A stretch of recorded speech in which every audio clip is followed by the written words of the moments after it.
pleasure to introduce Jason Brattle from the BC Civil Liberties Association.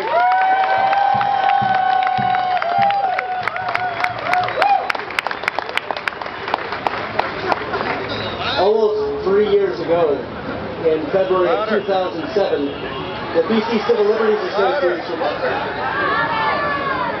Almost 3 years ago, in February 2007, the BC Civil Liberties Association joined with Amnesty International to file a lawsuit. The lawsuit said that Canada, our Canada, was transferring prisoners of war in Afghanistan, knowing that the prisoners would face torture at the hands of their jailers.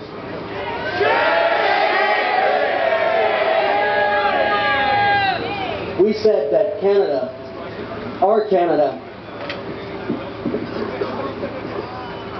we don't torture! We shouldn't torture. The lawsuit said that Canada, our Canada, had turned a blind eye to torture. That Canada had ignored the ongoing reports from the United Nations speaking of common and widespread practice of torture in Afghani prisons.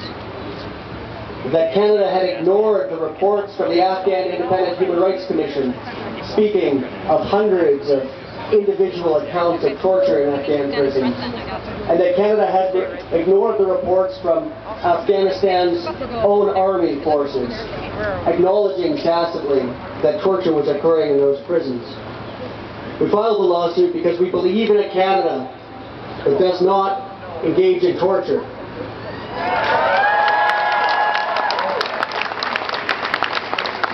A Canada that does not only forbear from torture, but will distance itself from any foreign power that slips into inhumanity. A Canada that shows mercy to prisoners of war, as it is sworn to do in the Geneva Convention and in the UN Conventions on Torture. When we filed the lawsuit, we were realists. We did not expect the Minister of Defense to come clean immediately. But what we did not expect was a relentless attack.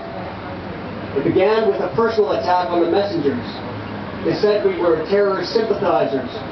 They said we were dupes of the Taliban. They said we were giving comfort to our enemies. And we can endure those personal attacks.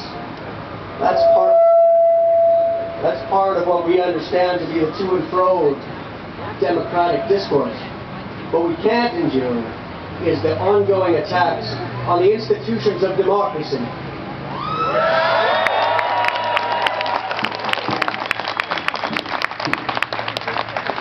The first attack on democracy came in the form of an attack on the media. The media was described as biased, as selectively presenting the evidence of torture in Afghan jails. That was wrong. The second attack came in the form of an attack on the independent judiciary. They argued in court that the judiciary has no business looking at the armed forces, that the rule of law does not apply to prisoners of war who are tortured as a result of the conduct of the representatives of the Canadian government abroad. They attacked the judiciary by hiding documents, not only behind the Canada Evidence Act, Section 38, claiming that the materials were covered by national security privilege, but also simply by hiding documents that were later released that obviously bear no relationship with national security. That was the second attack. And the third attack was perhaps the worst. That was the attack on Parliament itself. Not only this prorogue that has captured the imagination of Democrats throughout Canada, but also in the committee system, where the truth is ground out bit by bit through our party system. We see here today representatives from all parties. Liberals, the Democrats, Greens, disgruntled Conservatives who are loyal to the democratic values of Canada.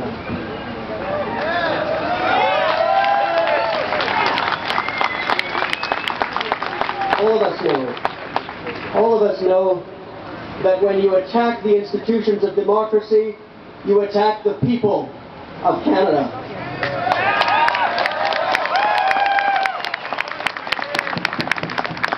We have our answer today, not only here in Vancouver, in this fabulous turnout, this multi-partisan turnout, this independent turnout, but across this country, in cities large and small, thousands of Canadians are raising their voices to protect democratic institutions.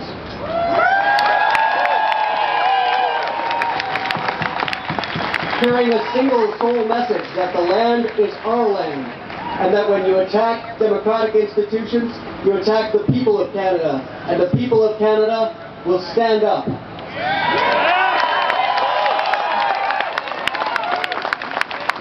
Because in the last analysis, that's what it means. What about military veterans? Are they allowed to talk too? Military veterans should be respected. Okay. Oh, yeah. What about the fact that I asked the people to out your job? I support you.